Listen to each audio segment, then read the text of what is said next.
Hi there, everybody. Welcome back to my channel. My name is Sandra. If you have not been here before, today we're going to talk a little bit about my goal review for 2022. And I'm mostly going to focus on my Cultivate What Matters power sheets because that's where all the goodness is.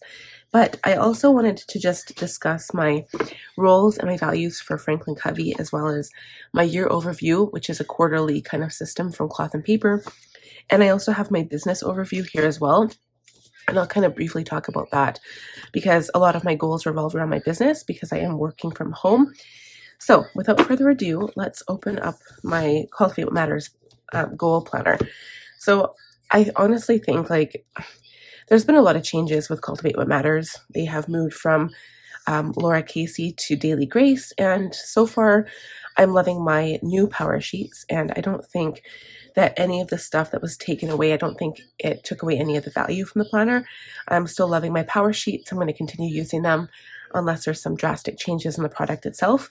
But with that being said, I'm going to focus on my main goals here because this doesn't have to be a super long video, but I do want to show you guys kind of what I've accomplished this year as an overview. Okay, so I had these big all-encompassing goals on this page here. So I had some stuff in finance. We had health, personal family, mental wellness, learning, spiritual, business growth, and then business organization and streamlining and inspiration. So I kind of broke them down here on the next few following pages. So the first one, and I honestly, I don't even think I checked all of these off, but I'm going to use a colorful pen in order to do that. Okay, so first of all, our first goal was to pay our debt. So we did succeed. We kind of had a few, in March, we ended up paying off credit cards. We charged back on them, then we paid them off again. I just talked about kind of my financial review from January to December as a snapshot. But we did end up finally paying off the Scotia and the BMO, and now we're working on the third one. So those did get done. We did start an emergency fund. We were at $500, which I'm really proud of. And following budget, and we've been doing pretty good, and all of this stuff happens. I mean, financially secure. When I knew I had enough money in my sinking fund to help pay for our vehicles, I felt so much better, and I felt so much more safe. I felt smart about our money, and it just made me feel like we were getting somewhere with it. So again, it's going to follow me into 2023. There's a lot of things from here that I kind of pulled over, but let's take a look here. So for follow budget, less spending. I don't know necessarily about less spending. We did make more money this year. My husband worked a lot and he made more money. So we might have spent more, but we did set up new sinking funds, and I feel like we did really well with that. I was pretty consistent on every paycheck that we could afford it, except for the ones, of course, that we couldn't. And we did save minimums every paycheck. Let's see here. So we paid off the Scotia, paid off the BMO, and we're working on this one next. Keep money for emergencies. We did. And we did use cash envelopes at the beginning. And I found, while I enjoyed working with cash, it was also difficult because the pandemic was still kind of a thing, and people can't not accept money. It's illegal. If money is your currency, and it's a legal currency, it's illegal to not be able to accept it. So for those stores saying that they wouldn't accept money, that was a choice of theirs. But they couldn't not accept it. I don't know if that's true for the States, but I know here in Canada, they legally have to accept money. Whether it's just that they might not want to, right? And then I guess that would be their choice, and then that might put them out of business. But pretty sure they have to legally still accept the currency of, of your country or whatever. So it was difficult, and I found that it was kind of limiting because I didn't want to carry a whole bunch of change around. And then I found workarounds. Sometimes it works when you put your sinking funds into your account still instead of having cash on you, but your variable spending can be cash. I have tried and played around with that a few times, and well, sometimes it works, sometimes it's still a pain. So it's just easier to spend on a credit card, and not just because you're only carrying around a piece of plastic, but also because it's easier to track because it'll go on your statements. Whereas if you forget a receipt from spending with cash, then you're pretty much out of luck. So we did really, really well in the financial department. I'm actually surprised because I knew this is one of the ones I'd be struggling with the most. So for health, water, water is something I've been struggling with. If you guys watched me in any of my videos, like checking off my trackers and my bullet journal, sometimes I would drink water and sometimes I would just not drink any water. Like, of course, I'd have drinks throughout the day, but it wouldn't be my 5 bottles I really wanted to do. So here I said 4 bottles, but I had increased it to 5. It didn't happen all the time. I still ate before bed, and yeah, I don't think I did as well with this as I wanted to, and it's yeah, I don't think I did actually take all of my vitamins and supplements, so that was good. Um, and I think everything else kind of went by the wayside, but I did definitely try with the water. And now that I am breastfeeding, I'm actually on it a lot. Like I'm drinking so much fluid, it's not even funny. But I've got swelling in my ankles. I'm trying to get down, so I'm trying to drink all the water that I can. Okay, moving on to personal and family. So, you know what, guys? We did really, really, really well here. I'm actually really impressed. So, family camping holiday. We went to 2 camping trips. We went to our family reunion, or mine anyway, and we had our 3rd baby, and guess what day it was? December 30th. We made it by this year. It was crazy.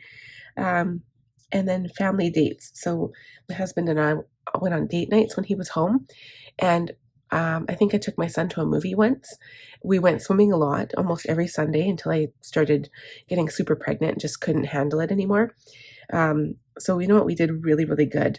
I did do our filing cabinet. I did start cleaning the house more, and I kind of followed it on a more regular schedule. And we also did, I don't know if this is in here, or if it's on a different one, but we did Swedish death cleaning, which is also really good, but we'll see if it's somewhere else here.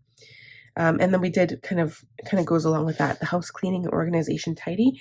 So I started Swedish death cleaning, which is getting rid of everything that you do no longer need. I did really well. We had a garage sale. We cleaned our garage. We did so well. Okay, so this goal was actually a huge success. Okay, mental wellness. So meditate. I did not meditate almost a single day. I think I started for like a week, and then I just realized I didn't have time. And it's really something I want to make time for in the future, but I don't think it's realistic coming even up for 2023. I'm literally struggling to already keep track of like my business, the amount of time I spend in my business and filming videos and just planning and organizing for my business. So it's still not something that I'll be doing. Journaling daily, definitely have done that, and I've done really well with that. Shadow work, I did start that. I actually finished a whole workbook, and I feel like I have kind of cleared my mental, I don't know, my mental pot or something. I feel like I've made room for better things. I held a lot of negativity in for a long time, and I feel like I grew in that department very well. I feel like I don't know. I feel cleaner. I feel better about myself. I feel healthier mentally. Okay. And it did relieve a lot of stress. So let's see what I did here. So I did track journaling, and I read a lot as well. I didn't really get any baths in, but I did a lot of reading, and I did all of my shadow work, and I did journal a lot. Okay. As for learning, so yeah, you know what? I always learn. Every time I watch a video, you learn something. But I didn't actually read a lot of books, um, a lot of nonfiction books anyway. So basically, if you're looking at this list here, the only ones that I read, I did read this one. I read Atomic Habits. I read Future Boards. I'm currently on the 12-week year. And I'm not sure if it was You Are a Badass at Making Money. I think it was You Are a Badass by Jen Sincero. So I read that one, which is not here, but I did read that. I did read, wow, okay. I read this one, this one, this one, this one. And then I did start reading all of these. I'm actually reading this one right now. That's the Academy Magic, but then I read the Coven, the first one, the first series, and there was 5 or 6 books in that one. And then I read some additional, a whole bunch of fiction books. It's not like I didn't read a lot, but I didn't really take any notes in my commonplace book with reading. So I wanted to read a lot more nonfiction. That's one goal that I did not accomplish. I did read 5 nonfiction books throughout the year, which is, I guess it's better than none, but I didn't get as many down as I wanted to. But I'm really into fiction books, which is funny because I had a viewer actually say that. She was like, why can't you just read what you want? Like, why do you have to put so much pressure on yourself to read nonfiction? And yes, it's kind of a learning thing. I want to learn and I want to read more books, but maybe she's right. Maybe I should give myself some grace. And if I've read 5 throughout the year of nonfiction books, that's great. That is better than none. So I think we need to give ourselves some grace too when it comes to our goals. And you should celebrate progress, even if it is just a little bit. And that's kind of what Cultivate What Matters is all about, is celebrating progress, not perfection. And, if you have a list of 100 books to read for the year, just because you didn't make that list doesn't mean you're a failure. You've still read however many more books than you would if you'd sat back and done absolutely nothing. So remember that. Spirituality. So I have read a few books in spirituality, but I did not get time to focus on this year at all. It's not something like I wanted to. I just never had time. And again, it was, pick your, I don't know, pick your goal, right? Like you have to work on certain ones, and whatever one you focus on tends to be the most important because it's what you're focusing on all the time. So I think if I had read less fiction books, I could have read more of these, but I didn't. I don't even honestly remember. I think I read this one. And I think I read this one as well. So I did read 3, and a big part of this was meditation. The only thing that I accomplished up until like the end of December when I was crazy busy, I did my tarot and oracle readings every week. So that was something I focused on. And I feel like I know tarot better than I did before, but I still tend to look up online some of the meanings for things, and just kind of how they apply to my life in that moment, in that week. So I don't know, like I'm definitely not a master at tarot readings. I didn't do anyone else's tarot reading. I just did my own. So it's not something that I would call a profession or something that I'm a master at, of course, but definitely it's enjoyable, and I want to continue doing it throughout the new year. Okay, so next, business growth. So I feel like this one I didn't focus on so much. I just want to see what I have here. So yeah. Okay, let's actually jump to the organization and streamline first, because this one I actually feel like I did a lot better at. So I did template all my biz processes. I used Asana for that, and I also wrote everything down. So basically, everything that I did, if you could put it on like a big table and then put like using a Kanban board, it shows exactly all of the little steps, the little go-betweens, everything that I do in my business. And I realized how much that we take for granted that we do automatically. When you teach yourself something, you do it so often that it becomes like second nature. You don't even think about it anymore. But for somebody new coming in and looking at that, they're like, holy moly, like you do a lot of work. And then there are people that are like, oh, it's YouTube. But of course, I do a lot of different things rather than just YouTube, which we'll go back to in business growth. And I don't know, I feel like it's important, again, to celebrate success. So you look back on all of the things you've learned. And yes, I've been doing YouTube and my business for about 2 to 4 years. So there's some things I picked up along the way, but I did start my YouTube channel 4 years ago. And a lot of things I've learned along the way, and there's still things I want to continue learning. So for instance, if I decide to change to a different movie editing program, I'm currently still using iMovie because it's free and because it's easy to use. But if I want to go to a different program, that's something I'm going to have to learn along the way. So Asana, I did set that up and I kept it up weekly for a little bit, but I felt like it was overkill. I think that if I was using one program for my business, currently I'm using my cloth and paper planner, and that we got at the end of December or November, I guess. And I'm a person who likes to write things down. I like to see my writing. I like to organize it in my head as I write it. And writing it down in a computer program doesn't give me the same sense of accomplishment to check it off as writing it down on paper does. So I I just did away with it. I didn't use Asana for very long. And future board, I did make a future board, but that was without reading the book Future Boards. And I feel like I didn't accomplish the things on there that like my big dream goals. So a lot of the things on my future board are big dreams. So they're things that are going to take a long time to happen. And I might not even change it. I might change out some of the pictures, but I might not change it because honestly, as a family and as kind of like now we've grown our family to having a third baby, we're working towards building a bigger and better future for our kids too. We want a nice house that has room for all of us, and we want to have new vehicles, and we want to have family vacations where we can actually go someplace really nice. And we also want, to be able to pay for our kids to go to school if they want to. So all of those things are kind of what my big dreams are, and I think I might just leave the current future board up. We'll see. We'll see how it goes. So let's come over here. So we templated everything in Asana. I did that. We recorded each step. It was a lot of work. I kept it up until I think it was the first couple months, and then I stopped. And then future board, I thought there was other stuff here that I wanted to include, but I think that was it for now. So if I go back to business growth, so here I did have an ideal schedule, but I still found myself working on weekends, and it's simply because I have kids. I mean, there's only so much you can get done in a day if you get constant distractions, and I have a 2-year-old daughter still at home. My son is in school. He's in grade 3, so that was fine. I think that if both of my kids were about the same age going to school every day, I would have like a full work day, but I feel like because I was struggling not to balance my time, because I felt like every time I had free time, I would work.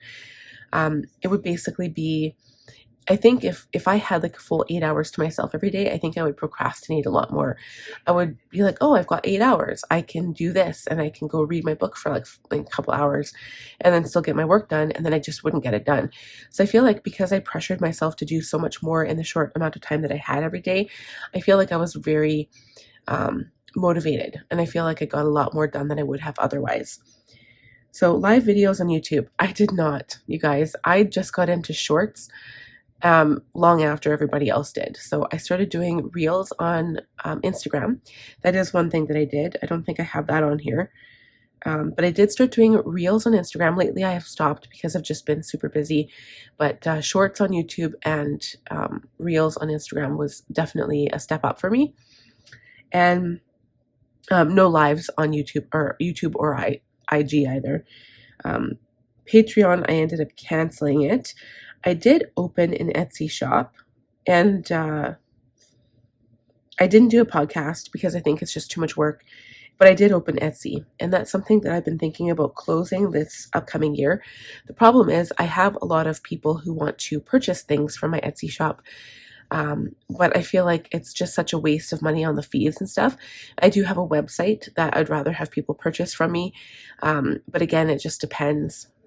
It depends. Like if I close my Etsy shop, will they still find me on my website? I don't know. So it's something that I'm leaning towards in the new year, but I do like how Etsy manages things. It's nice to have all the information in one spot, and customers know their transaction is secure when you like purchase through Etsy. So I don't know. It's something that I'm still kind of thinking about. If you guys have any suggestions, please let me know. So I think the couple of things I didn't include in here, I did end up doing new intros for the year of 2022. I really like my intros. I don't know if I'll be changing them this year. I really enjoy what they look like, how they feel. I like the positivity that kind of comes across in them. Some of them they're a little long, but it is a lot of work putting something like that together. I used Canva, which is a program that I pay for monthly, or I guess I pay for it yearly. So yeah, but yeah, that's here. And yeah, I mean, it could happen throughout the year. I don't know. Something I might be a work in progress. If I do that again, I did not do any sponsorships, and I had an ideal schedule, but I didn't really follow it. Sticker designs, I sometimes would go down to as low as 1, especially if I was busy on Tuesdays. Patreon I did not do, and live videos I did not do. So, I mean, there's a lot of room here still for growth. There's a lot of things that I feel like I could potentially be capable of. I'm just a little nervous about doing it. And yeah, overall, I don't know. But we're gonna kind of look at my overview here, because I do keep a business overview. So January, so I established routines, business processes, my future board, new channel intros and outros, and my 12-week goal system. So I felt good about that. That was in January. February, I was only at about 1460 for subscribers for my YouTube channel.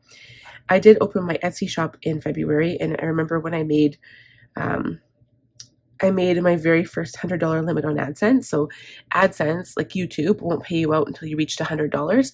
And February was the first month I did that, when I had hit 1,000 subscribers in October the year before. So I was very happy about that. And I started making planner charms in February on my Etsy shop and my website. And yeah, I was excited when I got my first Etsy order. So that was in March. And I did a little bit in my affiliate program. So I started getting some traction there as well. I hit 1,500 subscribers on YouTube, hit 500 followers on IG. April, I ended up switching my biz planner to Planners Anonymous, which I really enjoyed for a while, but then I got pregnant, and I found out I was pregnant in April and May, and I couldn't do it anymore. Like I love that planner, and I liked how I put it together, and I felt so important because it was my little business planner, but I just couldn't do it. It was like this, I felt nauseous every time I used it. And then yes, I hit 1,600 subs in April. I went 4 Etsy sales in May. What else did we do? I think I dropped the ball here in June a little bit. In July, I gained 100 followers on Medium. So I was really excited about that, because in order to make money on Medium, which is a blog writing site, you have to have at least 100 followers. So I did that, and that was awesome. 1,900 followers on IG, 150 on Medium. This was in August, 1,800 on YouTube, and highest Etsy sales to date. So I made a $100 Etsy sale in September, but my numbers were picking up. Okay, October was slowest month for Etsy, but I'm pretty sure that was December, because I only made 1 sale. And then I started making Ascend sales, because Franklin had changed which program they were with for an affiliate program. And then November, I think, was my highest number of sales in Etsy so far. Total number of sales, not the highest amount of sales. And then December was my highest grossing month for YouTube income since I started YouTube. So that was exciting. And yeah, so that was my year at a glance. My website analytics are kind of all over the place, so it's not really worth going over to show a general trend. But my blog analytics, so as you can see, it kind of shows that things are going up, and I'm currently at 202 in December. And I didn't actually do my stats for December for this, because you have to hit the first of the month in order to do it accurately, and I was in the hospital, and I couldn't focus on that at that time. So unfortunately that didn't get done, but I am at 202, starting from 0 in January. So I think that is really, really good. Really proud of myself for that. And then I did have some analytics that I wrote out, but that's not really that important. And then I think the rest of this information is just kind of nil. So let's see here. Yeah. So overall, I mean, there's definite growth for business. I think I did really, really well considering. And as for this, I mean, this is my cloth and paper inserts. It's not really worth kind of going over. I don't think a lot of this stuff I crossed off as I went through. These are more things I would kind of go through when it comes to like quarterly refresh, right? Like every quarter I would kind of look at that. And I'm just going to see, yeah, I mean, a lot of my values and a lot of my rules are going to be the same. If you guys have seen my goal set up for my Franklin planner, a lot of that is it's very much the same. There's things I want to focus on more. So creator artist, I actually want to focus less on business and more on like my drawing and stuff and being able to be with my family. So not that I'm pulling away, I'm still going to do videos and stuff and all that exciting planner stuff. I just don't think I'll be focusing on it. Like I'm not going to put as much importance on my numbers as much, and I'm not going to make that pressure for myself, I think, because right now, like we do have a third baby, so we are just kind of establishing routines and figuring out what's going to work best and how to keep everybody happy and how to keep myself sane, especially when my husband goes back to work. So anyway, I hope you guys enjoyed this little kind of like monthly breakdown of my goals, and I guess not monthly breakdown, but kind of goal review for 2022, just to kind of show you what I've accomplished and what I didn't accomplish. Because again, you guys, don't put too much pressure on yourself. If you've set a goal and you didn't follow through with it completely, that's okay. Ask yourself, did I make progress on it? If you did, give yourself a pat on the back still. And if you didn't, try again next time. Try again next year, because it's never a failure. It's a learning curve, right? You have to learn from your mistakes, and not completing a goal is not necessarily a mistake. It might mean that that goal is not right for you. So ask yourself that question as well. So anyway, I hope you guys enjoyed this video. If you did, please give it a thumbs up. If you're new here, please subscribe, click on that bell button, and I will see you guys in the next one. Bye guys.